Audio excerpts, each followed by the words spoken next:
Pelo sinal da Santa Cruz, livrai-nos Deus, nosso Senhor, dos nossos inimigos, em nome do Pai, do Filho e do Espírito Santo. Amém. Meu Senhor e meu Deus, creio fielmente que estás aqui, que me vês, que me ouves. Adoro-te com profunda reverência. Peço-te perdão dos meus pecados e graça para fazer com fruto este tempo de oração.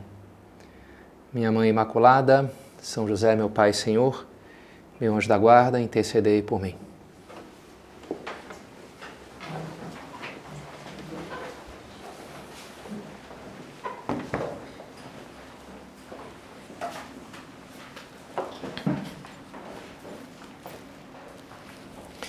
Recebi no passado 26 de junho um texto de um padre amigo lá do Sul que diz assim: eu era escuridão, não como carvão recém-minerado, mas algo mais denso, mais profundo, talvez como o breu do oceano numa noite sem lua. Eu era a escuridão, e no escuro todas as direções são iguais. Eu nadava e não via nada. Senti a água gélida penetrar até os ossos, com dores cuidadosamente afiadas, como punhais que sabiam onde cortar. Nadava, cansava-me, nadava, me cansava. Retomava o fôlego, nadava e nada, eu era a escuridão. E algo se acendeu ao longe, semelhante a um farol, iluminava meu entorno, mas parecia voltado para o outro lado, um farol de costas. Aproximei-me, ainda com os braços dormentes, molhado, cansado, frio. Não era um farol, era um homem com uma lamparina que caminhava ao passo de Deus. A cada passo deixava um rastro de claridade. A luz não era agressiva, era quente, firme, discreta. Caminhava com fé, útil, e onde passava a luz varria o lodo e apagava o rastro viscoso deixado por outros pés imundos. Não era estéril. Olhei para mim, eu era a escuridão viscosa. E quando voltei-me para ele uma vez mais, percebi que era o meu rastro que ele estava apagando. E a bela lamparina era o seu coração. Não queimava por si mesmo, mas ardia com uma chama antiga, e no calor daquela chama ele deixava rastro, como os passos deixam pegadas na neve. E eu segui. Logo a luz se acendeu também no meu peito, e por causa dele, tornei-me também um farol. Esse texto, chamado Farol, foi escrito pelo padre Maicon Graf, lá da Diocese de Novo Hamburgo, que eu acompanhei praticamente desde que eu cheguei em Porto Alegre, desde o começo dele no seminário. Não dá para dizer que desde pequenininho, porque ele era um alemãozão, o dobro do meu tamanho, desde então, pequenininho, acho que não se aplica ao caso. Mas você vê, que tem uma veia um pouco mais assim poética, e já vários textos já me chegaram, seus muito bonitos, e que teve essa experiência de fato de encontrar, dizia no final do texto, Farol é uma homenagem a São José Maria Escrivá por ocasião da sua festa, no 26 de junho de 2025, Quem conhece, é familiarizado um pouquinho com os textos de São José Maria, de cara já identificou ponto primeiro de caminho, as pegadas na neve, várias coisas assim que estão claramente, é a ele que se refere aqui, Ele caminhava deixando rastro, E foi, na vida dele, foi um farol, na minha vida, muitas pessoas acabam sendo isso, faróis. O que é um farol? Uma pessoa farol. É alguém que ilumina, alguém que marca um rumo, que mostra, por aqui pode ir porque tem terra firme, abre um caminho. Isso em vários âmbitos, pessoas abrem caminho, por exemplo, Cristóvão Colombo, os exploradores, descobridores, abriram um mundo novo, quando descobriram a América, e a partir daí várias pessoas até começaram a pensar, será que meu futuro não está no mundo novo, não está na América? E vieram de fato, fazer sua vida nos Estados Unidos, Brasil, Canadá, Argentina. Abriu-se um caminho. Outros, por exemplo, São Bernardo, ele era um nobre, estava lá no seu castelo, resolveu virar monge. Sentiu que Deus chamava para aquilo, era um cara jovem, inteligente, as pessoas ficaram desconcertadas com essa decisão dele, e era tal entusiasmo que ele começou a arrastar os irmãos, no final acho que eram 7 irmãos, fala que ele bateu lá na porta do convento, Cisterra, eu quero virar monge. E atrás tinha 30 carinhas que seguiram ele, Então era a liderança que ele exercia sobre as pessoas, Também um homem que abriu um caminho para várias pessoas, era farol, mas agora um caminho espiritual, não tanto como o de Cristóvão Colombo, E São José Maria, não há dúvida que também abriu um caminho espiritual. Só que um pouco diferente do caminho de São Bernardo. Porque São Bernardo, de alguma maneira, assim como Cristóvão Colombo, apresenta um mundo novo, um mundo diferente daquele que eu vivo, né? E o que faz São José Maria? A luz dele ilumina o próprio mundo que a gente vive agora. Ele não tira, a mensagem dele não quer tirar a gente do nosso lugar, mas é uma luz que se lança sobre as realidades ordinárias da nossa vida, que deixam de ser ordinárias, né? Quando você pensa, quando naquele campo lá, você descobre que tem um tesouro, aquilo não é mais ordinário nesse sentido de vulgar ou desprezível, né? Mas você enxerga ali todo um outro valor, toda uma coisa que vale a pena, né? Numa entrevista, ele dizia: que olhos cheios de luz vi mais de uma vez, quando julgando eles e elas incompatíveis em sua vida entrega a Deus com amor humano, nobre, limpo, com o casamento, me ouviram dizer que o matrimônio é um caminho divino na terra. Interessante, né? Ele dizia, quando ele explicava essa mensagem 100 anos atrás, de que, olha, o matrimônio é uma vocação sobrenatural. Deus quer que você seja santo, estando casado. E as pessoas não tinham ouvido aquilo, era uma coisa, não, se quer ser santo tem que virar freira, sei lá, tem que virar padre, né? E aquilo era uma novidade naquela. Hoje em dia não é tão novidade assim, né? O Concílio Vaticano II abraçou essa mensagem. Mas é interessante como ele fala isso, né? Olhos cheios de luz. Isso que acontecia para o matrimônio, acontecia ele falava para todas as circunstâncias da vida ordinária. Aqui, essa vida tua, esse teu estágiozinho chatinho, sei lá, essa faculdade meio curiosa, essa tua família meio confusa, isso aí é um lugar onde você pode e deve se santificar, né? Onde Deus está te esperando. Encontrar Deus na vida ordinária. No fundo, essa é a mensagem de São José Maria e vai ser um pouco, é o tema que vocês me pediram para a gente tratar hoje nesse nosso recolhimento, né? Encontrar Deus na vida ordinária. Um tema que já tratei outras vezes, resolvi pegar outras imagens um pouco diferentes, né? Sempre ajudam, dá um colorido novo. E uma primeira imagem que eu queria trazer para vocês é a da cruz cósmica de Platão. A cruz cósmica de Platão, o que é isso, né? Pois é, ele fala num escrito dele de que no céu há uma cruz que você consegue, que você forma a partir de duas linhas, né? Em geral, a cruz são duas linhas, né? Quais são essas duas linhas? Primeiro é a linha da rotação das estrelas. As estrelas, elas permanecem numa posição relativamente entre elas igual. Não, é sempre a mesma, aquelas desenhos permanecem os mesmos. Por isso as constelações e tudo, né? Só que elas giram, né? Você olha para o céu durante uma noite e elas giram numa direção. Talvez esteja o polo lá, você consiga ver o polo norte, o polo celeste norte, então ao redor daquilo ali, aquilo gira. E se você projeta o equador no céu, é o equador celeste, né? Então você faz uma linha que é naquela direção que as estrelas estão girando. Na verdade, é a Terra que está girando, né? Mas, enfim, vocês me entendem. Então, você tem uma primeira linha que é essa.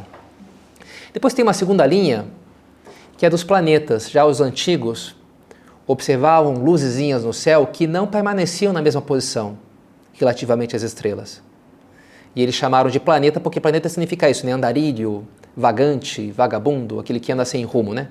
Esse é um planeta, significa isso. Agora, ainda que eles fazem movimentos esquisitos, vai e volta, é difícil de entender, porque aí já compõe vários movimentos, né? Não é só a rotação simples da Terra, mas da translação dos planetas. Eles ficam mais ou menos numa mesma linha. Por quê? Porque a linha, o plano de translação dos planetas ao redor do Sol mais ou menos coincide. Pela maneira como foi formado o sistema solar, mas aquilo mais ou menos está no mesmo plano. Rotação da Terra, de Marte, Vênus, né? Etc., né? Então, você forma uma outra linha, né? A linha dos planetas. E Platão dizia, então, junto a essas duas linhas, você tem uma cruz. E ele dizia, o Criador fez o mundo a partir de uma cruz. Foi organizando, tudo começou a partir de uma cruz. O que é interessante, né? Porque os primeiros cristãos já lendo aquilo, São Justino, por exemplo, viram, Platão já profetizou, de alguma maneira, né? Prefigurou a cruz de Cristo. Deus recria o mundo através da sua cruz. A redenção é uma recriação. O mundo que estava quebrado, estava manchado pelo pecado, foi refeito por Deus, refeito pela cruz do Senhor. E Jesus de fato fala, né? Eu, quando for elevado sobre a terra, tudo atrairei a mim. Né? Elevado sobre a terra é isso, né? Levado na cruz, né? Foi. Tudo atrairei a mim. Para refazer tudo. Eis que faço nova todas as coisas. Et nova facio omnia. E São José Maria, numa missa, ele tinha um fenômeno mais sobrenatural, eram as locuções. Não era um homem muito de coisas muito extraordinárias assim, né? Mas ele tinha locuções divinas, que é uma frase que vinha com muita força e ele entendia que era Deus lhe dizendo aquilo. Ele teve uma locução dessa numa missa em que ele escutou Et ego se exaltatus fuera terra, omnia traen ad me ipsum. E eu, quando fui elevado sobre a terra, tudo atrairei a mim. Ele veio na sua cabeça com muita força esse versículo do Evangelho. E ele terminou a missa, pegou a sua agendinha, o caderninho que ele tinha, e fez um desenho. Um círculo, e no meio do círculo, uma cruz. Soa parecido, né? Familiar, né? Aqui, poxa, tá ali, né? Que é o selo do Opus Dei, né? Nasceu aí. O que é esse círculo? É o mundo, não são as estrelas. E a cruz é o cristão no meio do mundo, levando a cruz de Cristo. É a partir da cruz no meio do mundo que somos nós, que a gente vai atrair a Cristo todas as coisas, vai santificar o mundo a partir de dentro, né? A partir da minha presença com a cruz. E o que é essa presença? Bem, a cruz tem dois braços, o horizontal e o vertical. E que a gente pode ver dois componentes da mensagem de São José Maria, desse caminho de santificação na vida ordinária que nos propõe São José Maria, um vertical e um horizontal. A chuva, que é símbolo da graça na Bíblia, a chuva quando ela cai, ela realiza um movimento vertical, né, que vem do céu, a graça vem de Deus, mas depois ela realiza um movimento horizontal, se espalha, né? Cai na terra e se espalha, chega nos vários campos, né? E é um pouco isso, né? A minha relação com Deus e depois a minha relação com o mundo, com as pessoas, com as circunstâncias da vida ordinária, né? Eu preciso dessas duas coisas. Nesse sentido, achei interessante recentemente uma explicação que escutei sobre mindfulness, que é uma coisa que está mais ou menos na moda hoje em dia, né? Meditação, mindfulness. E esse professor, um professor canadense, ele explicava que, olha, a mindfulness não se resume à meditação, ela inclui um outro exercício, que é o da contemplação. Talvez a gente chamaria as duas coisas de dois tipos de meditação diferentes, né? Mas ele explica, o que é a meditação? Mindfulness é você, não sei se vocês já fizeram, eu já fiz, né? E é legal, você fecha os teus olhos, agora você vai prestar atenção na tua respiração, agora você vai prestar atenção nos teus ombros, vai relaxar os músculos do ombro, agora vai prestar atenção no teu pé, você vai assim, né, percorrendo o teu corpo, você vai relaxando, você vai olhando muito para dentro de você mesmo, né? Você vai esquecendo o mundo e entrando em você, e aquilo é relaxante, aquilo te ajuda a concentrar, a controlar a tua mente, né? Isso é típica meditação, tem vários aplicativos, áudios, é legal, você relaxa, uma pessoa mais ansiosa é especialmente interessante, né? Conheço muita gente que faz regularmente. Agora, dizia esse professor, você tem que casar isso com outro tipo de exercício, que é o que ele chama de contemplação, que é meio que o oposto desse primeiro exercício. Que é você não é você entrar agora em você mesmo, mas é você sair, você entender que você é parte aqui desse lugar, né? Estou aqui em Brasília, né? Estou aqui, tem esse ar-condicionado, esse oratório, né? Tem essas meninas tão bacanas aqui comigo, né? Agora eu estou parte disso aqui. Agora eu estou, né, no Brasil, e agora eu estou no mundo, eu estou no universo, e sou uma só coisa, né, com o mundo. E é um pouco você se perder no todo. Esse é o segundo exercício, que seria a contemplação, né? Você não entrar no teu dedinho do pé, né? Mas você sair para as galáxias, né? Um pouco. E ele explica, esse professor, que é importante, porque esses são os dois extremos, você precisa saber transitar entre esses dois modos, essa amplidão muito diferente de olhar para o mundo, para a realidade, né? Os problemas, em geral, você precisa ser bom nisso. Se você fica muito focado no detalhe, tem gente que é muito assim, muito atento, muito observadora, e está lá pendente, que tem que fazer assim, como é que está escrito na regra, né? A pessoa está ali, ok, né? Ela pode ficar um pouco bitolada, né? Um pouco assim, né? Muito fechada. Você vai dizer para a pessoa, tá, mas cara, pensa mais fora da caixinha, né? Você sai um pouquinho, amplifica a tua visão, não seja tão, né, picuinha, sei lá, né? Agora tem que tomar cuidado também para não cair no oposto ao outro, né? Que é o cara lá, tá viajando e o cara começa a falar, não, tem que resolver um problema? Ah, não, realmente, porque desde o iluminismo... Cara, tem que resolver um problema aqui, desculpa, volta aqui, aterriza, né? Um pouco menos, né? Foca um pouco mais, né? Você precisa acertar um pouco, né? E ser bom entre olhar para o detalhe e saber pensar fora, né? Você precisa achar o grip correto, né? Você pega o martelo muito em cima, não tem força, tem controle, mas não tem força, pega muito embaixo, não tem muito controle, então você tem que acertar onde é que é a altura que eu quero, né? Eu claramente tenho uma tendência ao e não sou muito do detalhe, né? O rapaz que é o porteiro lá do centro onde eu moro, começou a dar risada e ele me explicou, não, Padre Pedro, eu estava escutando uma meditação sua agora mesmo.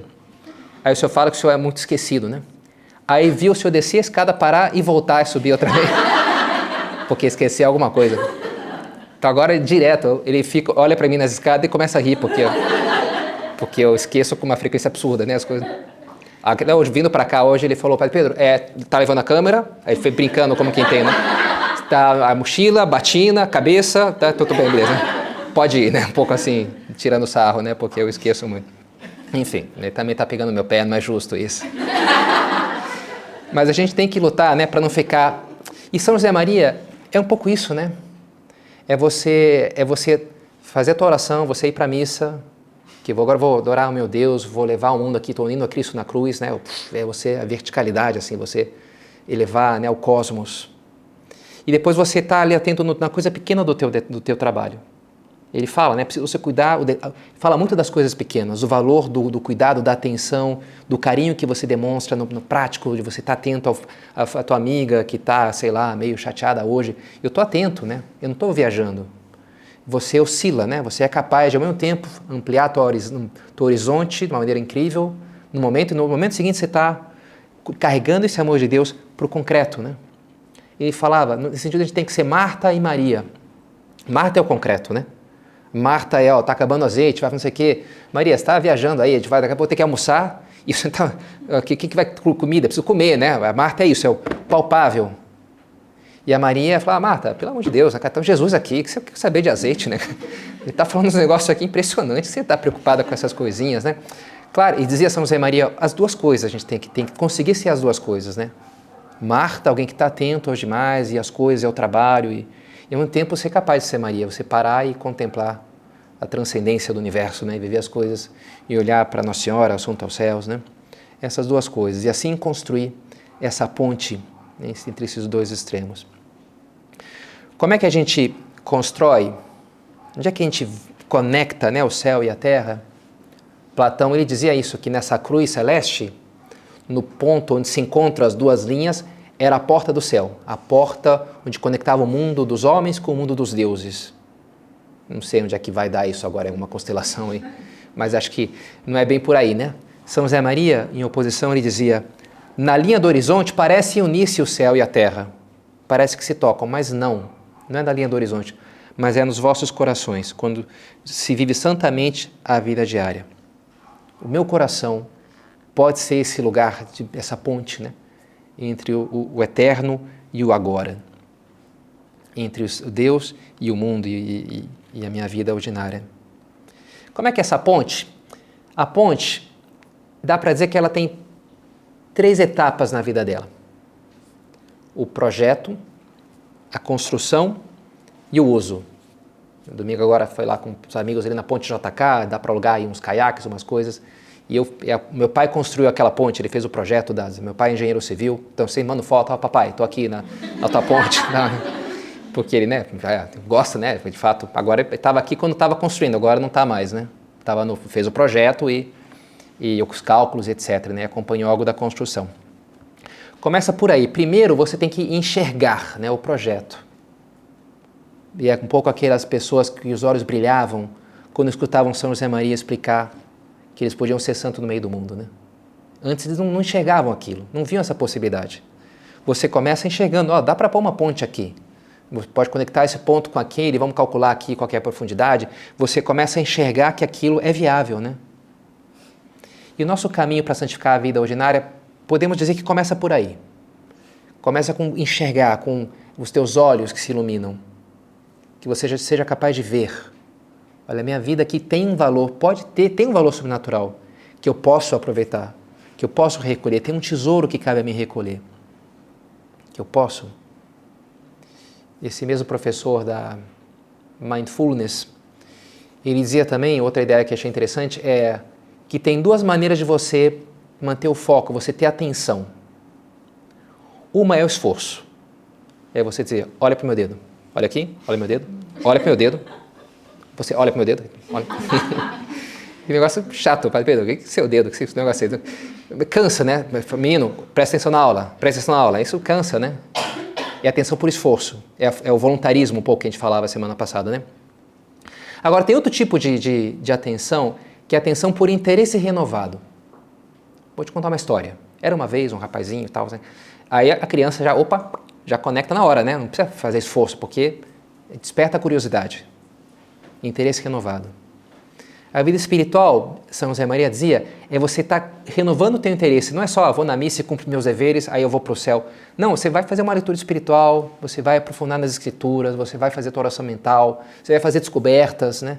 E aquilo vai fazer com que o mundo assim, da fé seja sempre algo que você, nossa, que interessante, nunca tinha visto essa vida, São Maximiano Maria Kolbe, que demais. A pessoa vai fazendo descobertas, né?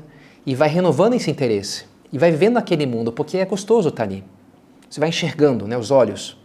Você enxerga, né, com fé, porque você participa das meditações, né, das sextas-feiras, ou você participa do recolhimento e vai fazer um retiro. Você está alimentando a maneira de você enxergar as coisas, né? E a partir daí você vive naquele mundo. Enxergar uma ejaculatória que eu compus, às vezes uso Tecum esse volo, illumina óculos meus. Eu quero estar contigo, ilumina os meus olhos. E a ideia é isso. Eu quero estar contigo, mas eu muitas vezes não estou, eu me distraio, sei lá, né? Mas se você fosse capaz de enxergar a tua beleza, eu não deixaria de estar contigo. Então ilumina os meus olhos, porque se eu enxergo, eu amo, eu vou estar contigo, né? Eu não vou sair da presença de Deus, né?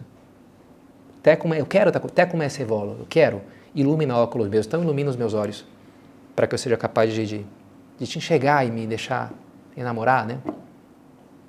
Recentemente convoquei para isso o meu anjo da guarda. Eu estou usando para ele uma imagem agora de um livro de fantasia que eu estou lendo, que os heróis têm anjos da guarda, e são meio diferentes, vários tipos de anjinhos da guarda lá, que são seres, enfim, não chama assim no livro, mas é a minha interpretação. E tem um em concreto que ele aparece só para o dono dele, né, daquele anjo, só os próprios donos veem os anjos da guarda pessoal, né? Então um é uma menininha flutuante de um azul, é tipo uma fadinha assim, e esse outro é uma luz, como reflexo de uma luz na parede, no chão, que fica andando, né?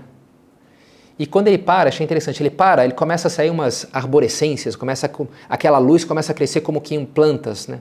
Como uma erva que vai assim, né? Se anda, é aquela luzinha ali, né? Eu falei, legal, meu anjo da guarda, eu quero que você seja isso agora, né? Quem mandou ser meu anjo da guarda, né? Então você vai focar nas coisas, tipo aquela... Vai me fazer olhar, olha, foca nisso daqui, né? Presta atenção nisso aqui que é legal. Ó. Agora essa missa, agora essa pessoa que você vai atender, agora veja tudo o fruto que você pode tirar daí. Né? Um pouco, não sei se vocês viram karaokê antes, pelo menos, tinha um vídeo de karaokê, então tinha a letra e ficava uma bolinha, né? Pim, pim. Aqui, olha, agora essa palavra, né? Meu anjo da guarda agora é bolinha de karaokê, né? Mas é uma ideia que me ajuda, assim, agora aqui tem um tesouro, aproveita, né? Me mostra esse tesouro, essa é a função dele, né? Presta atenção nisso. Olha só, isso aqui você pode tirar coisas muito valiosas daqui. Enxergar, né? É o projeto da ponte. Depois, a segunda parte é a construção da ponte mesmo. Eu enxerguei, tá, mas agora eu preciso construir. Que aí entra o fazer as coisas, né? A maneira como eu vou celebrar a missa, a maneira como eu vou preparar essa planilha no Excel, a maneira como eu vou atender esse paciente, a maneira como eu faço as coisas. Que eu enxerguei que aquilo pode ser ocasião de amar a Deus, agora se trata de eu, de fato, amar a Deus na prática com as minhas ações, fazendo aquilo por amor. Uma outra frase bonita de São José Maria, a santidade não consiste em fazer cada dia coisas mais difíceis, mas fazê-las cada dia com mais amor. Às vezes as pessoas podem pensar, não, a santidade, os santos fazem coisas super difíceis, né? Umas mortificações, não sei se é muito isso não, né? Mas é o amor que você põe nas coisas, que podem ser simples, muito ordinárias, muito corriqueiras. Mas se você faz aquilo com amor, cada vez com mais amor, aí é santidade, né? Ele citava um poeta espanhol, despacito y buena letra, el hacer las cosas bien importa más que el hacerlas. Devagarzinho e letra boa, porque fazer as coisas bem importa mais do que... A minha letra é muito feia, mas tudo bem. Mas vou fazer devagar, vou fazer uma coisa meio bonita aqui, porque é mais importante fazer bem feito, aquilo vai me transformar de uma maneira positiva do que só fazer ali, né? Quero fazer bem feito, né? A santificação da vida ordinária implica isso, você fazer bem feito as coisas, como o amor se solidifica, sei lá, quando a mãe prepara o aniversário lá do filho e os brigadeiros e arruma a mesa e põe, né, o guardanapo lá, aquilo é amor palpável, não é verdade? É uma coisa que se solidifica, né? o nosso amor a Deus também pode se solidificar na maneira como eu cuido das coisas, como eu dobro os meus lençóis e organizo ali a louça, sei lá, né? E preparo isso. É amor na prática, eu estou colocando amor naquilo. Essa é a construção da ponte, né? E em terceira etapa é, de fato, essa conexão amorosa que, de fato, vai se criando entre nós e Deus, né? A pessoa realmente, ela tá ligada, ela está fazendo aquilo por amor a Deus. Nas redes de computadores, os protocolos de comunicação entre computadores, que eu estudei na faculdade, tem um primeiro momento que chama-se handshake, que um computador quer falar com o outro, handshake, né? Cumprimento de mão. Então ele manda uma mensagem para o servidor de e-mail, sei lá, né? Olha, eu quero saber os e-mails do fulano de tal. Aí o servidor pode dizer, não, peraí, não me incomoda agora. Depois, não, agora sim. Aí é como quem troca mensagem de WhatsApp, posso te ligar? Agora não. Agora sim, liga aí. Aí depois do handshake, passa para uma conexão. Então se gera ali uma conexão, um canal, que aí é muito mais intensa a comunicação, né? Síncrona, né? Quando a gente fala para alguém no telefone. E é um pouco isso, né? Os olhos que depois vem o coração, né? Primeiro você lança para Deus, você busca, e depois você está junto de Deus. E já é a ponte construída, a ponte sendo usada, que as coisas vão entre você nessa escada que sobe e desce, os anjos descem e sobem, né, sobre a escada, na visão de Jacó. A alma é isso, né? Você está metido em Deus, né? E na medida que isso vai dominando o teu horizonte vital, é o que a gente chama de vida contemplativa. São José Maria dizia, né? Nós estamos chamados a ter vida contemplativa no meio do mundo, tá? Sempre com essa tua ponte com Deus, olhando, falando com Ele. Eu acho interessante ler os livros dos padres do deserto. Essa semana voltava um texto que eu acho bonito, chamado 100 Capítulos Espirituais, do bem-aventurado Diádoco de Foticeia, que vocês nunca ouviram falar, né? Por isso que é legal, você cita um santo que nem conhece, né? Diádoco de Foticeia. Mas é um texto que eu acho muito legal dele.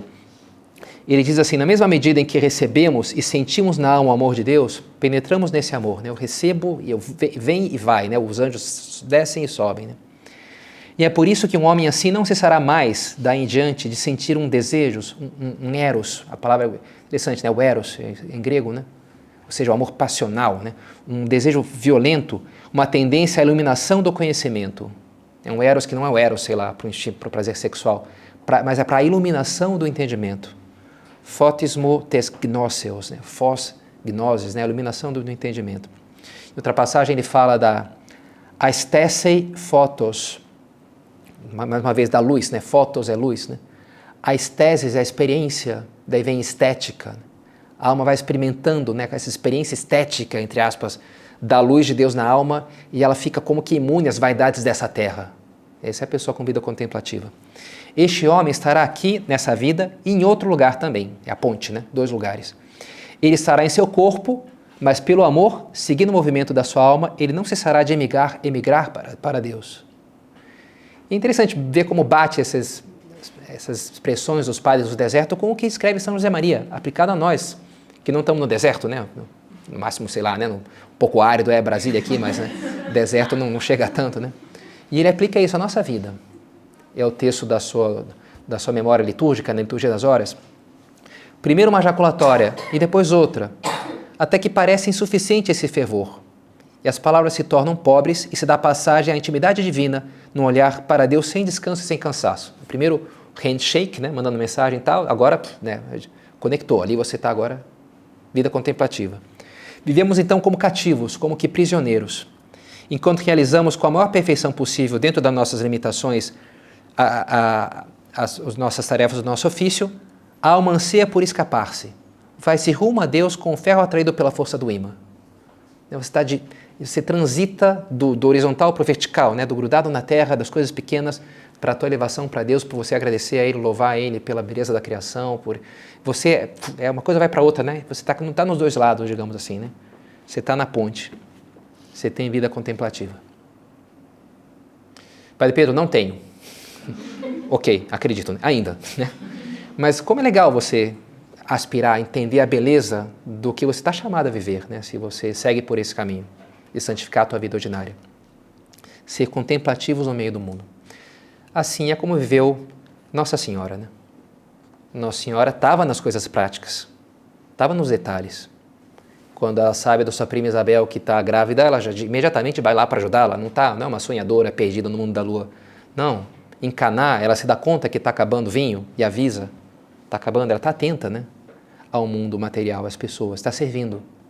Ao mesmo tempo, a sua alma vai para Deus com uma facilidade, né? Minha alma engrandece o meu espírito, exulta de alegria, já começa a fazer oração, sai pelos poros a oração, né, de Nossa Senhora. Ela vai para Deus ali. E não é à toa, então, que Deus quis levá-la em corpo e alma para o céu, como a gente celebra nessa festa da Assunção de Nossa Senhora, né? Aquele corpo, aquelas mãos que vestiram Jesus de pequenininho, trocaram lá as fraldas, alimentaram ele, né, cuidaram, costuraram. Essas mãos, né, Deus quis que elas fossem e tivessem junto a ele hoje no céu. Então vamos pedir a ela que nos ajude a perceber cada vez mais o valor sobrenatural das pequenas realidades que compõem o nosso dia a dia.